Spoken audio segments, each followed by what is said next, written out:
प्रभु यीशु मसीह लोगों को वचन सुना रहे थे, तो लिखा वचन सुनाते सुनाते लोग इतने ज्यादा क्राउड हो गया, भीड़ हो गई कि परमेश्वर उन्हें वचन नहीं सुना पाए।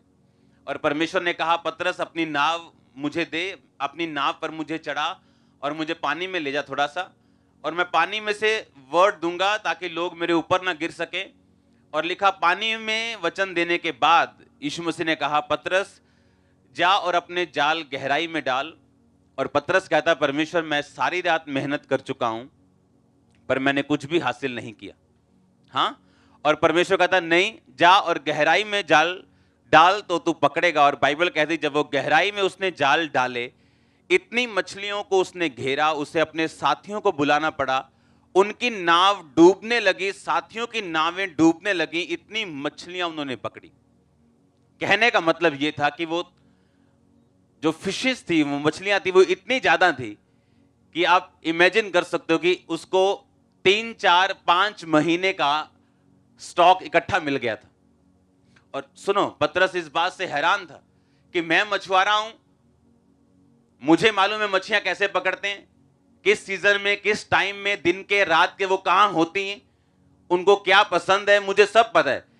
लेकिन ये मछुआरा नहीं है, लेकिन इसको कैसे मालूम कि मछलियां इतनी बड़ी झील में कहां भी होंगी। जबकि परमेश्वर उसमें मैसेज दे रहे थे कि अगर तुम अपनी नाव को मेरे लिए दे दोगे और उस पर अगर मैं उसको इस्तेमाल करूंगा अपने पिता के राज्य को बढ़ाने के लिए, तो उसी नाव में मैं इतनी बरकत दूंगा कि तुम अकेले उसे संभाल नहीं पाओगे। और इसीलिए पिता के वचन में लिखा कि मैं तुम्हें इतनी आशीष दूंगा कि रखने की जगह भी तुम्हारे पास नहीं होगी। और अगर आप रियल क्रिश्चियन हैं, आप इस चीज को अपनी लाइफ में जरूर महसूस करेंगे। आपके पास इतनी ब्लेसिंग्स होगी कि आपके पास रखने के लिए जगह नहीं होगी। वो टाइम आएगा आपका। अब सुनो, अब आज अगर आप चर्च में मौजूद हैं तो उसका मकसद सिर्फ आपकी हीलिंग या डिलीवरेंस नहीं, या परमेश्वर क्या चाहता है मेरी जिंदगी में, ये नहीं। इसका मकसद है कि आप अपनी लाइफ, अपना शरीर पवित्र आत्मा को दें, पवित्र आत्मा आपके शरीर को इस्तेमाल करे। कि वचन में हमने पढ़ा कि हम नहीं जानते प्रार्थना किस रीति से करनी चाहिए, पर आत्मा अपने ही आहें भर के आपके शरीर को वो इस्तेमाल करता है। और परमेश्वर देखता है कि आत्मा की मनसा क्या है। और जब परमेश्वर देखता है कि आत्मा की मनसा क्या है, तो वो आपको उस प्रार्थना का उत्तर देता है। जैसे कि परमेश्वर की मनसा है कि बेदारी आए, और आप यहां चर्च में बैठे और आप प्रेयर कर रहे हैं और होली स्पिरिट आपको छू रहा है और आप हाथों को उठा के कह रहे, परमेश्वर तेरे काम हो, लोग तेरी आत्मा से भरे, लोग बेदारी आए। इसका मतलब आपने अपना जीवन, अपना शरीर परमेश्वर को दिया कि वो आपको इस्तेमाल कर सके। क्योंकि बाइबल के मुताबिक धरती पर, इस धरती पर ऐसा कोई भी काम नहीं है जो परमेश्वर बिना इनविटेशन के करता है। क्योंकि धरती, आप जानते हैं कि आपके रजिस्ट्री, आपके नाम पर इसकी रजिस्ट्री। धरती पर परमेश्वर अपने आप काम नहीं करता, इसलिए उसने सरल भाषा में आपको समझाया, मांगो तो दिया जाएगा। इसका मतलब हमें मांगना है और परमेश्वर हमें देगा। बिना, कहता मैं जानता हूं मांगने से पहले कि तुम्हारी क्या आवश्यकता है, पर देता हूं जब तुम मांगते हो। और आज जब कलीसिया, जब चर्च में बैठती है और जब उनको प्रार्थना के लिए प्रेरित किया जाता है, जब पवित्र आत्मा उनकी अगुवाई करता है या खुदावंद का दास उनकी अगुवाई करता है, प्रार्थना वॉरियर्स उनकी अगुवाई करते हैं, वो अपने मुंह को, अपने शरीर को डेडिकेटेड करके, समर्पण करके जब प्रार्थना करनी शुरू करते हैं दूसरों के लिए, जब प्रार्थना करते हैं परमेश्वर के राज्य के लिए, जब प्रार्थना करते हैं चर्च के लिए, मिनिस्ट्री के लिए, अपने अगुओं के लिए, उसका मतलब यह है कि आपने अपना शरीर, अपना मुंह इस्तेमाल करने के लिए दिया परमेश्वर को। जिस तरह पतरस ने अपनी नाव दी थी यीशु मसीह को इस्तेमाल करने के लिए, उसके बाद परमेश्वर ने उसे बरकत दी।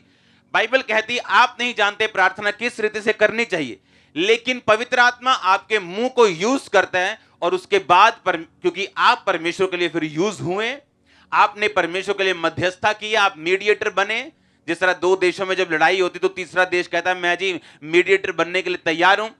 आप उस अनदेखे किंगडम जो ऊपर है, स्वर्ग, और देखा हुआ राज्य जो धरती है, आप इसके बीच में खड़े होके परमेश्वर की राज्य को, की मर्जी को पूरा करने के लिए अपने मुंह को आपने यूज किया कि परमेश्वर आज लोगों को चंगा कर।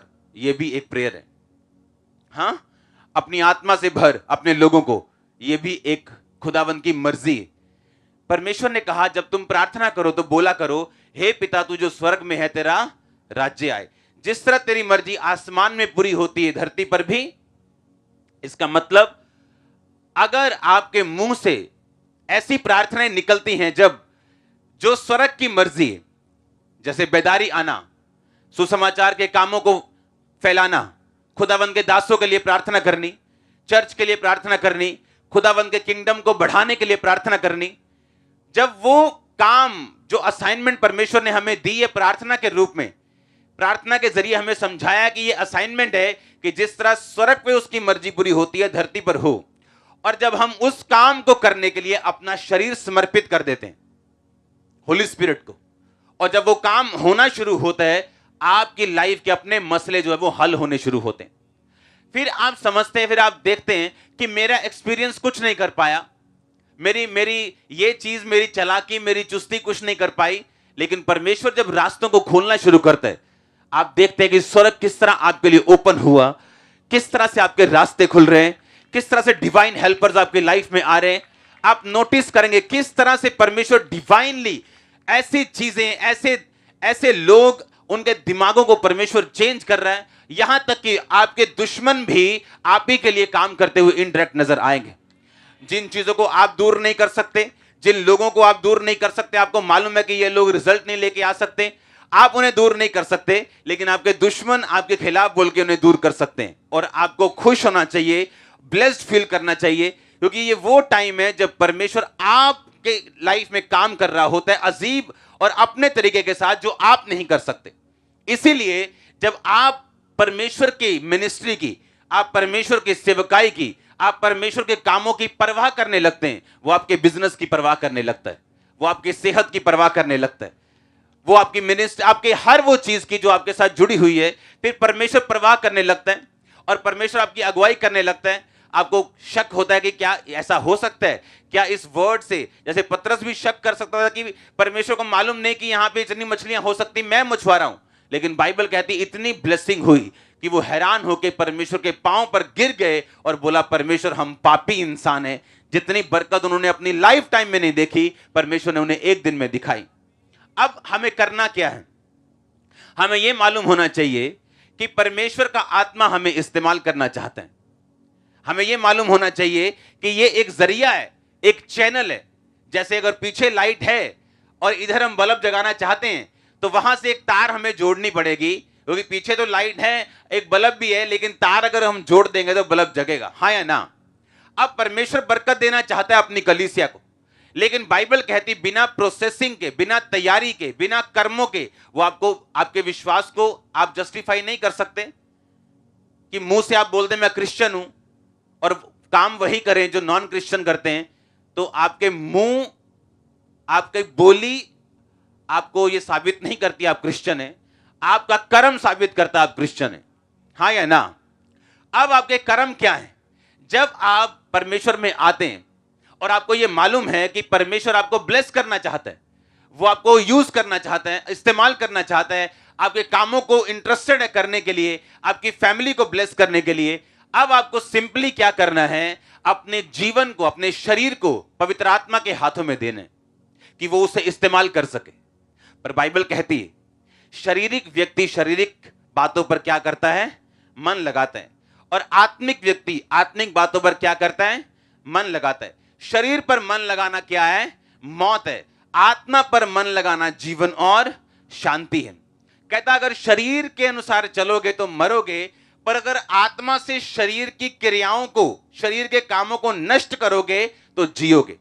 अब प्रॉब्लम क्या है? शैतान को मालूम है कि अगर ये व्यक्ति पवित्र आत्मा के लिए इस्तेमाल हुआ, परमेश्वर के लिए इस्तेमाल हुआ, तो सब बरकतें इसकी जिंदगी में आएंगी, गवाहियां आएंगी, और मेरा पलड़ा इस पे खत्म हो जाएगा, मेरी पकड़ छूट जाएगी। क्योंकि उसको मालूम है जिस दिन आप परमेश्वर के लिए यूज हुए, जिस दिन आपका मुंह, आपका पैसा, आपकी ताकत, आपका शरीर, आपका एफर्ट, आपका गिफ्ट परमेश्वर के लिए इस्तेमाल हुआ, उसको मालूम है कि बरकत आनी शुरू होगी, मेरी पकड़ खत्म होनी शुरू होगी, कर्ज खत्म होने शुरू होंगे, उसको सब चीजें मालूम है। और इसीलिए परमेश्वर ने कहा अगर तुम आत्मिक हो, अगर तुम चाहते हो कि परमेश्वर का आत्मा तुम में बसे, तो तुम्हें आत्मिक चीजों के ऊपर मन लगाना।